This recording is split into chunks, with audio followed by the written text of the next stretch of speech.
Sir नमस्ते. सुनील पुंडलिक पाटील. आता आपण आपल्या वांग्याच्या प्लॉट मध्ये आणि इथं समोर हरभरा पण आहे, याला काय काय वापर केलाय आपण? आपण याला एससीटी वैदिकचे बेसल डोस दिले होते. सुरुवातीला कारले पीक होतं त्याचं, ते काढून हरभरा घेतलाय. वांग्याचा असा आहे की आम्हाला शेंडे अळीचा जो त्रास होता, बरोबर. केमिकलने एक साधारण 3-4 दिवसाआड जी फवारणी घेतो बरोबर. ती नाही आता. तुम्ही मार्केटमध्ये घेऊन जाता त्यावेळेस त्याचा काय रिस्पॉन्स मिळतो तुम्हाला? आहे ना, चमक आहे, बरोबर. खाण्याला चविष्ट आहे.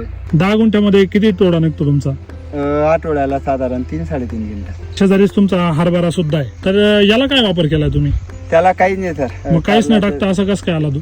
त्याच्या कारल्यात आम्ही बेसल डोस दिला होता आपण. म्हणजे परिपूर्ण. याच्या अगोदर इथं काय होतं? कारले कारले केले होते कारले पीक आणि होतं. त्या कारल्याला तुम्ही एसिडी वैदिकचा डोस दिला. पूर्ण ते कारले काढून त्याच्यावर तुम्ही काय टाकलं? हरभरा आणि मेथी होती तिथे एक बरोबर. नळी. बरोबर. 4 फुटामध्ये एक मेथी टाकली. कसं काय वाटलं तुम्हाला त्याचा रिझल्ट? काही न टाकता हा, एकदम भारी आहे. तुम्ही घरी खाऊन बघितलंय काही वांग? हो, खाल्लंय.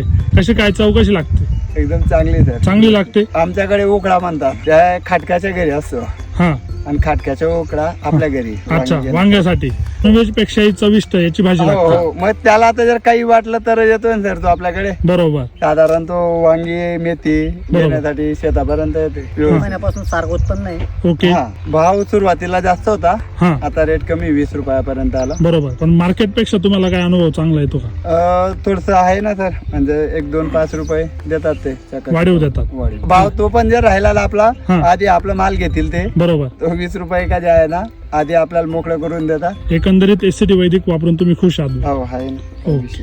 धन्यवाद. धन्यवाद.